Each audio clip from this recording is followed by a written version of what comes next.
Welcome to this episode of the Heartbeat for Hire podcast. I feature Olympians, CEOs, disruptors, authors, professional athletes, and the best of the best, where they share their stories of resilience with my lens on leadership and culture. Let's get started. Greetings and welcome to this episode of the Heartbeat for Hire podcast. 3 things you're going to learn in this episode. Number 1, why leading with heart is the most important leadership skill to build. Number 2, how leading with heart drives results. Number 3, what the best modern leaders are doing to inspire their teams. I could not be more excited or honored to bring our guest to you today. Claude Silver, my friend, is VaynerMedia's and the world's first inaugural Chief Heart Officer. She is second in command to entrepreneurial and social media influencer Gary Vaynerchuk. And as a global speaker, podcaster, industry trendsetter, and LinkedIn influencer, she's now inspiring other leaders to do the same. With Claude as Chief Heart Officer, Vayner has grown from 400 people to a global team of 2,000 with offices in 9 countries. And she helped lead VaynerMedia, its foundational company, to be named the Breakthrough Media Agency of 2022 by AdWeek. She has proven that empathy plays a role in fueling growth, and she does everything she can to make sure every human feels safe, seen, valued, and included, and to ensure every leader takes a hard look at how they're showing up and the environment they are creating. Welcome to the show, my friend. I am so happy you're here. Thank you. Lovely to be here. Thank you, thank you, thank you. Oh, it is my pleasure. So the first question I always start out with is the same. And I ask, would you please tell us your story? Sure, I would love to. My name is Claude Silver. I'm a Taurus with a Scorpio moon and Cancer rising. If anyone out there has the wonderful signs, we're very deep. Yes, we are. I grew up in Santa Fe, New Mexico, born in New York City. I grew up in Santa Fe, which has been wonderful and obviously very, very different than most cities in America, that's for sure. But it gave me an incredible love and appreciation of the outdoors and of the views and just a slower life, if you will, just a slower way and an enjoyment of things. I was a terrible student, highly dyslexic and really challenged in school with those types of things, whether or not it was an SAT test or spatial relations.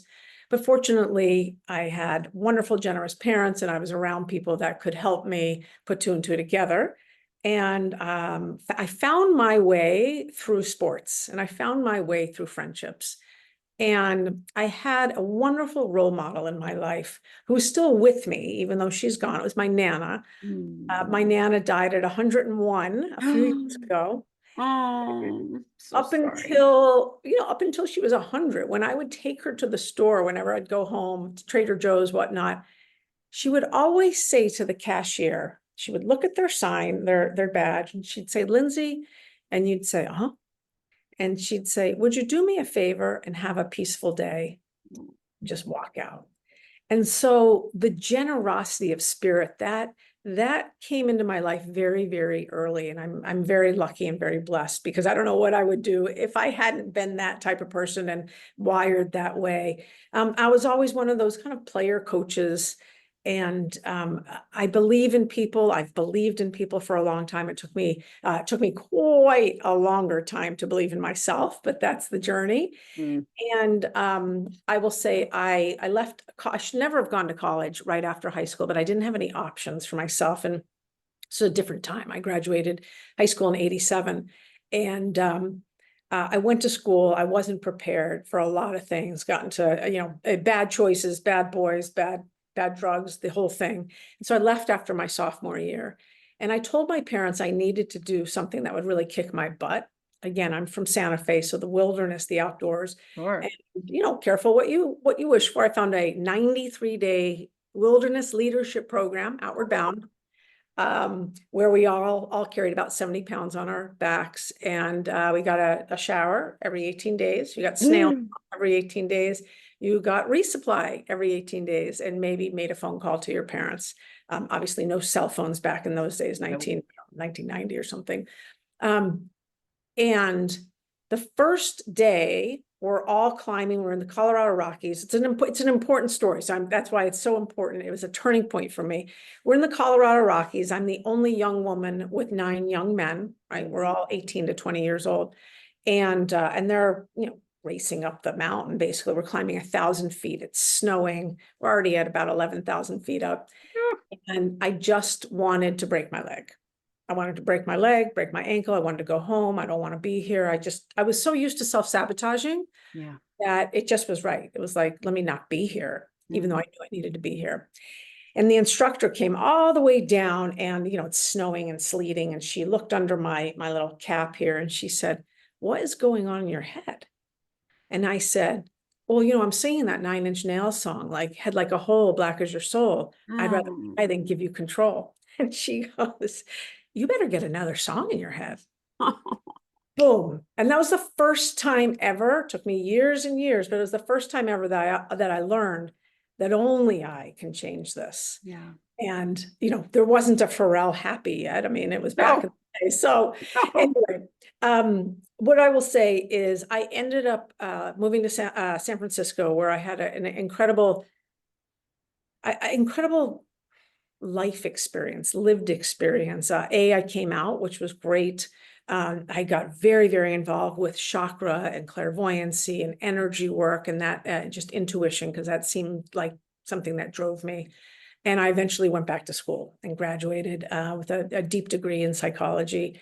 And there I was, 1998. At that point, I was on the 10-year plan, and the dot-com boom, the first one. And I got hired into a digital startup, and I've only done digital work. I've only done things on the computer or your phone. I had I wanted to be a psychotherapist, and I just thought to myself, you know what? There's other ways that I can be of help and service in this world. And I just promised myself that every job I took, I would make sure that I was that mentor, that coach, that player coach. And one thing led to another, and I started a surf company, and then I went back into advertising, and then I got this great call one day to move to London with one of the companies I was with. And all the while I was in therapy, but I became my friend. I was able to make my mind my friend. And I can remember moving to London, where I knew no one. And I would ride the double-decker bus. I would listen to music on the top. And I was, for the first time ever, able to watch emotions just kind of like go down a stream without attaching to them. And that's something I'm very fortunate that has stayed with me today, all those years. So I met Gary when I was living in London. I was introduced to Gary Vaynerchuk, my boss, by my best friend. And we hit it off. It was as anyone would. He's just magical like that. And 6 months later, I moved to New York and started at VaynerMedia. And I've been here 10 years, my longest relationship. And I love it. And I'm learning every day, every single day. I love this story so much, Claude. And I'm the next place I want to go is, Gary obviously saw something deeply special in you, but the part that I'm so curious about, and the part that I'm sure others are wondering, is how did Gary know that he needed a chief heart officer? And what is a chief heart officer? Amazing. So when I started, we were, 200 people or so. I was like one of the 3 oldest people here. The average age was 23, which was fantastic. This was 2014, May of 2014. There was no HR. Remember, I don't come from HR. I was hired to be senior vice president in running our biggest accounts, which I had done. And shortly after I started, though, he and his brother, AJ, who was also a founder, had me going to these other offices. And yes, of course, I'll go to San Francisco. Yes, of course, I'll go to LA. But, my client is Unilever, and they're across the river here in New Jersey. And he said something very intuitive, which was, just go do that thing that you do.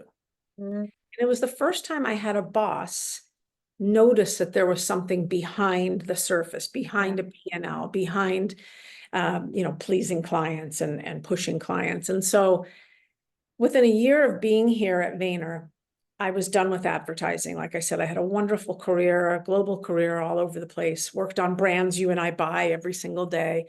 And I said, thank you so much for this opportunity. But I'm done with advertising. And he said, what do you want to do? And I said, I only care about people. I only care about the heartbeat of this place. Heart. One thing led to another, and eventually I actually resigned because there was no role, and I knew I did not want to be in advertising. And 3 months later, he called me back and he said, that's it. You're going to come back and you're going to be chief heart officer. Now, that whole while I was there, the 16 months I was there, I was operating as mentor coach. I was hiring, I was terminating, I was doing all the things that you would expect also someone in HR to do. So we sat down, we had that breakfast. Great. I knew exactly what it was. It was like you calling my name, right? It's Claude. And I said a couple things. One, I never wanted to be in HR. He said, that's totally cool. You'll hire a team around you, very strong team, which I have. Great. Two, I said, how do we know if I'm successful? I mean, and he said, how do we measure this? Yeah, how do we measure it? And this is the only job description I've had, which is you will touch every single human being and infuse the agencies with empathy. So we were 400 people at that point. We're 2,000, as you said now. And I said, what are we doing? I've been with you now for almost 2 years. Like, what are we building? And he said, we are building the single greatest human organization in the history of time. I was like, sign me up, my friend. Like, aspirational, let's do it. So that is the role. I had to figure out very quickly what I was going to do, how I was going to scale, how many people could I see in a day? What was I going to do in the rooms? How was I going to make magic? How was I going to make people feel like they mattered? All of those things. And because I had been here for those 16 months, I knew where our skeletons were. I knew what our gifts were. And, I knew we really needed to work on transparent communication and we needed to work on management, all of that stuff. So as I was hiring an HR team around me, I changed the name. It's People and Experience. I don't call anything HR. And took away the need for a college education because that was a showstopper, and changed the way we hired from culture fit, like, oh my God, you saw Dave Matthews. I saw Dave Matthews. You're hired, to skill set fit and culture addition, which allowed us to really diversify the floor. All that time I was thinking, okay, how can I scale? Well, I knew what people needed. I mean, and you know this as well. We all have very different lived experiences, but our emotions are pretty similar. Fear is fear. Totally. Happiness is happiness. It might present itself differently because we're different. But yeah, we have very similar emotions. So what I set out to do immediately was start to look for patterns that people were telling me, good, bad, whatever. And I knew where I was hearing patterns. Maybe there were 3 copywriters I saw in 1 week, and they all said to me, no one listens to my copy ideas. Okay, well, then I knew I needed to go knock on that door, that kind of stuff. And then we started to, strategically plan our global expansion and all of that stuff. So that's that. What I do every single day, and what Gary, I do exactly what he said I would do, which is I create psychological safety. I create and hold space for people. And I do my best to A, not have judgment. B, I don't have to have the solutions. And C, connect people. I want people to feel the warmth of this place, the possibility of this place. This is a place where people can really grow and develop some massive skills, and they can go on to stay here, or they can go on to be CMOs or CEOs of wherever. So there's a lot of unlearning that has to happen here when you come in, especially if you come in with years of experience, because we're very different. Putting people first is something that people talk about. A lot of lip service. Yes, doesn't happen all the time. So I have to share the story of how I first found you, because I told you this story, but for the audience. So I started my company 2.5 years ago. It's called Heartbeat for Hire, as everybody knows. It's also the name of the show. And 2 days after I declared I was the I was the chief heartbeat officer of my company, I found Claude on LinkedIn.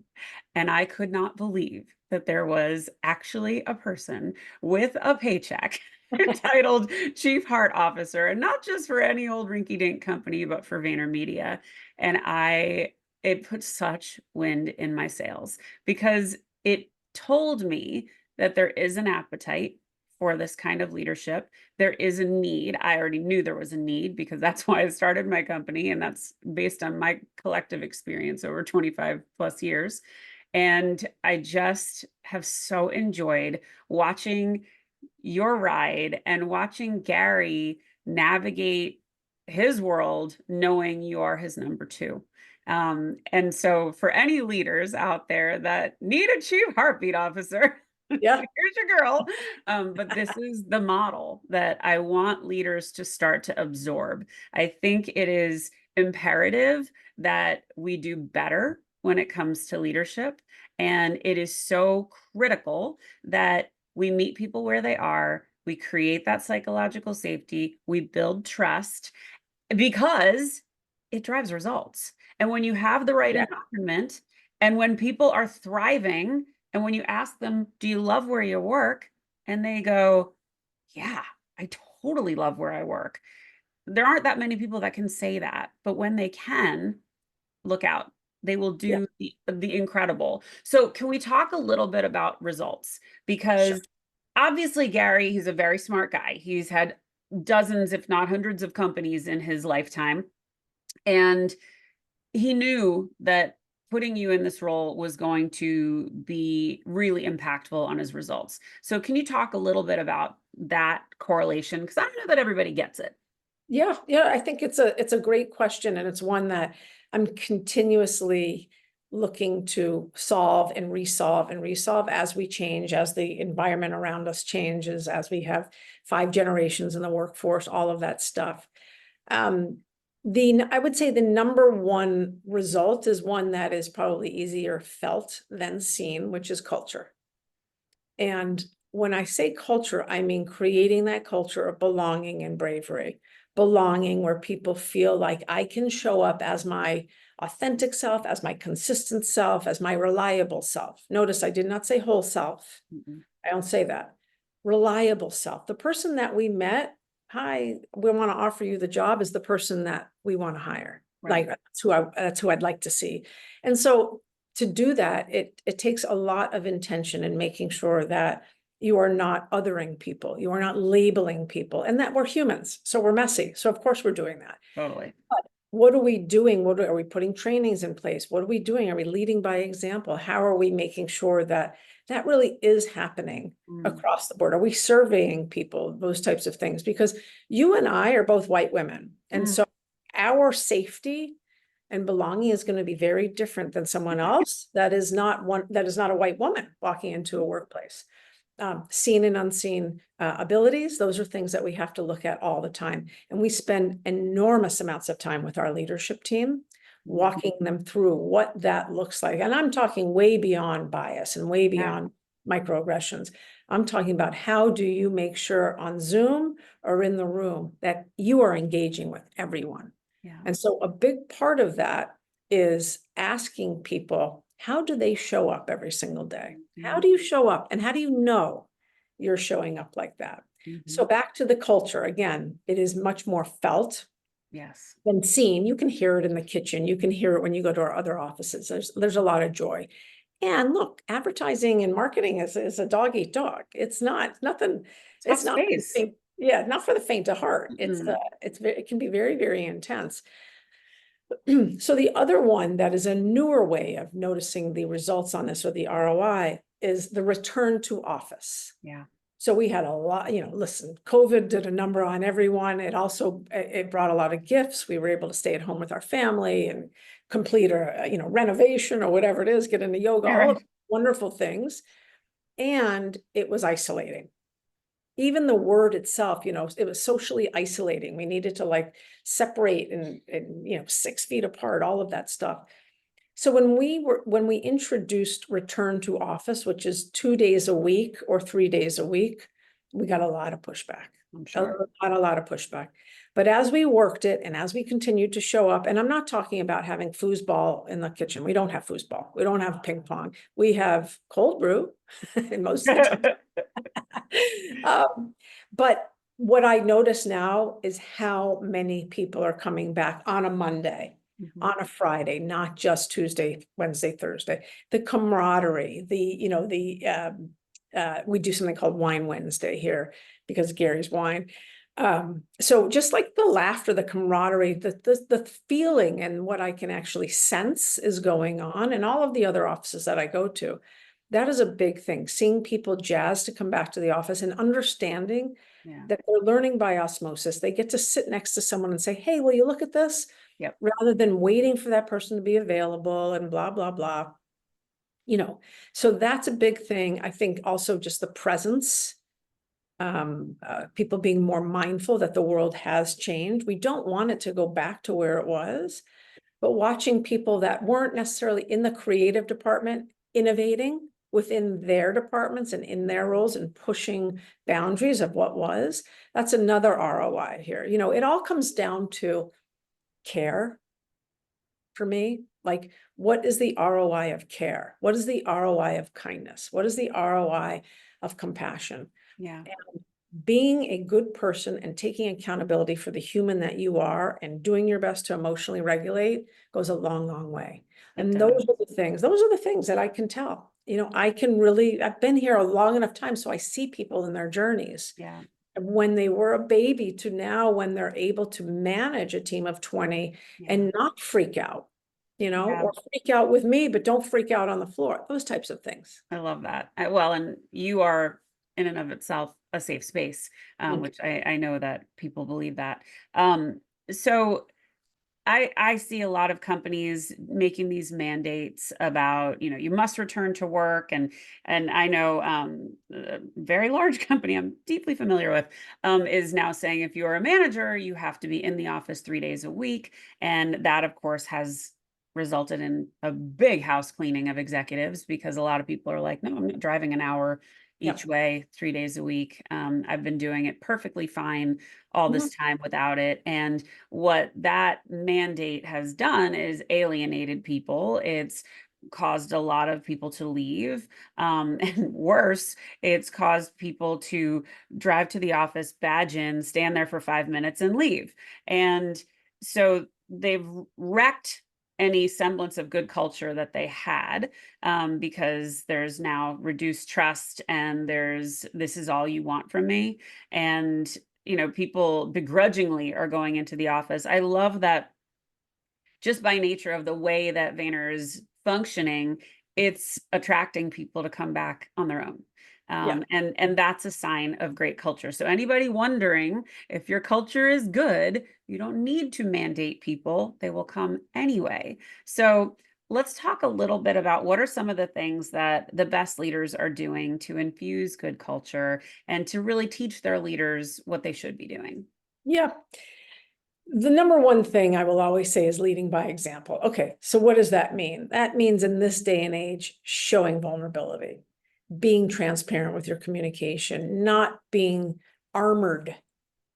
There's no way someone else is going to open up to you if you are going to be the Tin Man. There's just no way. We are working especially with Gen Z right now, and they will tell you what they want when they want it. And they need you to be awake. They need you to care. Now, one of the things that's fantastic about Gen Z is for a while there after COVID, they were all coming, oh, I have a splinter. Oh, I have a splinter. Oh, I have a splinter. And I finally got to the place where I was like, I know you have a splinter and there's a first aid kit and you can take care of it. Rather than really feeling like I had to coddle for a while, right? Well, I was learning too. So again, showing that you are human, anything I say to you, I say to them, anything they want to know. We are accessible. Leaders here are accessible and available anytime. You can text Gary or email Gary right now at Gary@VaynerMedia.com. Any of you can. Claude at VaynerMedia.com. It's that easy because we believe that there's a solution to pretty much anything here in the workplace. We cannot solve for health. Unfortunately, we can't do any of that other stuff. But what happens in the walls with 2,000 people, we can solve for. Mm. We also don't work for, a guy in an ivory tower. Mm-mm. We work for an operator. So I think that's another thing that's very important, is to be able to walk the walk and talk the talk, not just say, I want you to do this, and then your hands are never dirty. Yeah. You don't get into the dirt. So being practitioners here, and I would say this to any leader, being a practitioner is extremely important. What you're asking someone to do, please know that you will do it too. Mm-hmm. Might not do it to the best of their ability because you hired them to be an art director. But yeah, I'm going to try to put something on TikTok too, right? I'll try. So that's part of leading by example and showing that care. Active listening is so important. How many times do we know someone is just waiting to jump in to what we say? I think really being awake, as we talked about already, to introversion, extroversion, and the fact that people learn differently. They do.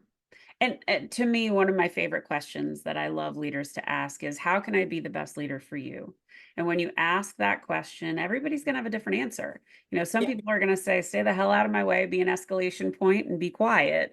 Other people are going to say, I don't really get my job. Can you help me? Can you role play with me? Yeah. Maybe I need a little more coaching. Can you help me with a mentor? Yeah. Whatever. But I think if you don't ask the question, you don't know, and you're likely going to assume things that aren't true. Yeah. And the other thing to ask is, what are you really good at? And what do Yeah. you think you're not so good at, but you want to get better at?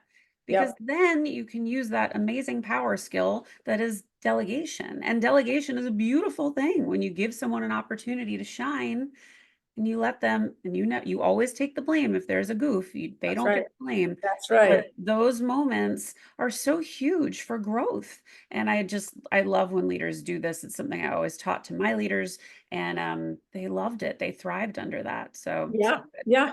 Well, what you're talking about really is the growth mindset, which Yeah. is incredibly important to have. Yeah. I'm not saying just show, have, embody. And so, yes, and is like our mantra here. Yes. Yes. Yes, and we also something here, we have a term that we use, which is elephant meetings, and that is the ability for anyone to call an elephant meeting, which is, let's just air what's going on here. Mm. And that's something that we brought in from the beginning of the year and has really, really taken flight here. You hear Right. that a lot. It's not an excuse to give feedback. It's like, hey, there's a rub here that none of us can really solve. So let's just get to it. Yeah.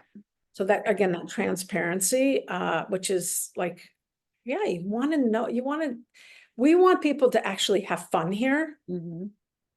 And I love well, that.